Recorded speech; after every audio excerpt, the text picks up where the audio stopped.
Hello folks, I'm having a game right now with Raph. Say hi, Raph.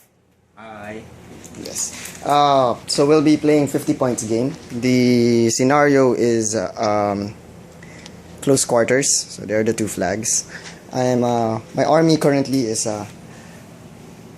Haley1 with a storm wall, that's a sword knights and a lancer. ATGMs with a unit attachment, junior, full unit of Tempest Blazers and a Stormsmith Stormcaller. What do you have, Raph?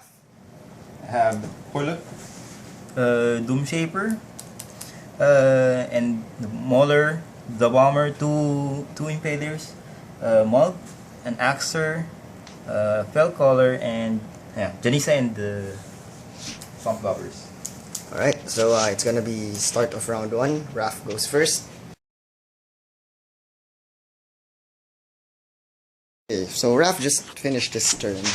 He popped his feet and basically ran or charged everything forward, and now his beasts are halfway down the field near my flag. So okay, let's see how to counter this.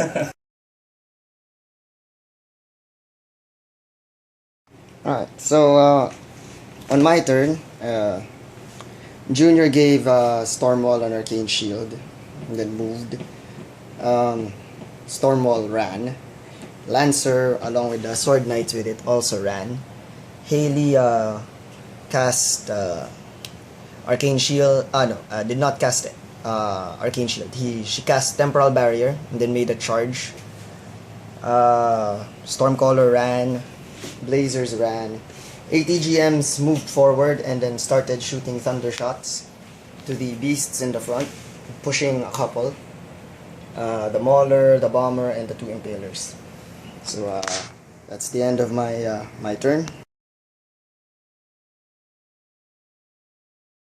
Right. So this is this is the end of Raph's second turn. What he did was he had the Mauler with Rush move towards Stormwall and max out his Fury with all of the attacks. That sort of left Stormwall in a bad shape, but left arm is still functional. Ironic thing is, Mulg was not able to reach Stormwall because Raph did not cast Rush on Mulg. What happened was, when the Horluk activated, he used Primal Shock. Yeah, Primal Shock. Through Mulg, targeting Stormwall. Haley, who had one focus left in it, used Arcane Vortex to negate it. And Raph decided to try again, instead of casting Rush. So, the end result is, Mulg was not able to move towards, to get enough distance to Stormwall. Because Mulg can't charge Temporal Barrier from Haley. Axer was the one who gave the rush to the Mauler. And then on this side, he basically dedicated his entire ranged contingent to try and take out all of the Blazers. Only 2 Blazers are left. Luckily, they made their command check. The Gobbers moved forward, covered Horluk with Cloud. Janisa moved forward and gave a wall. And that's about it. So let's see what I can do in this turn.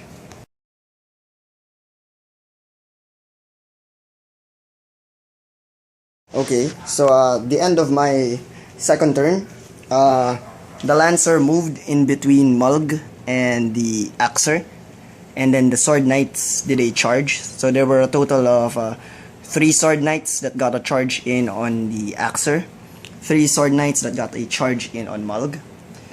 With flank and charge bonus, these 3 Sword Knights was able to kill the Axer. These 3 Sword Knights were able to reduce Mulg, but not kill him outright. So on Stormwall's activation, and Haley popped feet before everything else.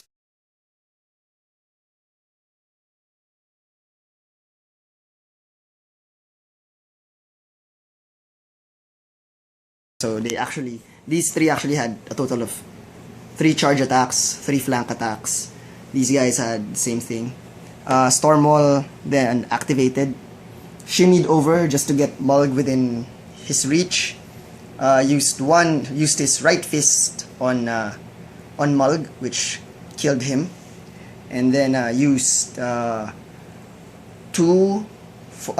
used his left hand on the Mauler there, feet attack, as well as 2 bot attacks using focus to kill the Mauler.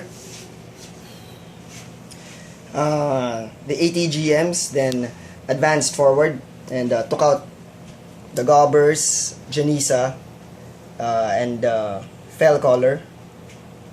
And the Blazers made a move onto the hill, brutal shot on the Impalers, and then did the light cavalry move 5 inches that way. Junior just ran there, Stormcaller just ran there, Squire followed Haley. Temporal barrier is up, and let's see what Raph will do now. Okay, Raph.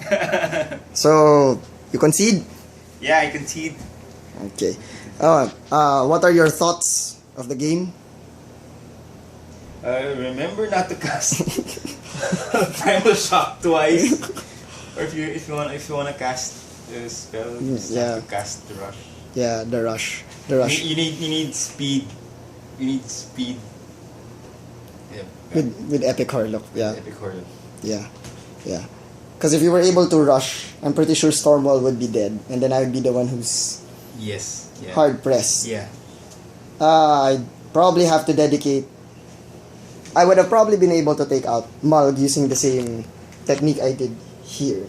Yeah. But your Mauler, definitely one of your Mauler or one of your Axers would still be alive and kicking, and then I'd be hard pressed to take that one beast out because it would leave an opening for an assassination. I can go for assassination. Yeah. Now, for me, on the other hand, I like the pressure that the Blazers can put with the fact that they can move so fast and flank the enemy, especially if you're fighting a low model count enemy. That's just the sheer speed of running around, and then when they try to engage them, the problem is, of course, survivability. Well, what it did for me in this game was it drew the attention of some of the beasts away from the center.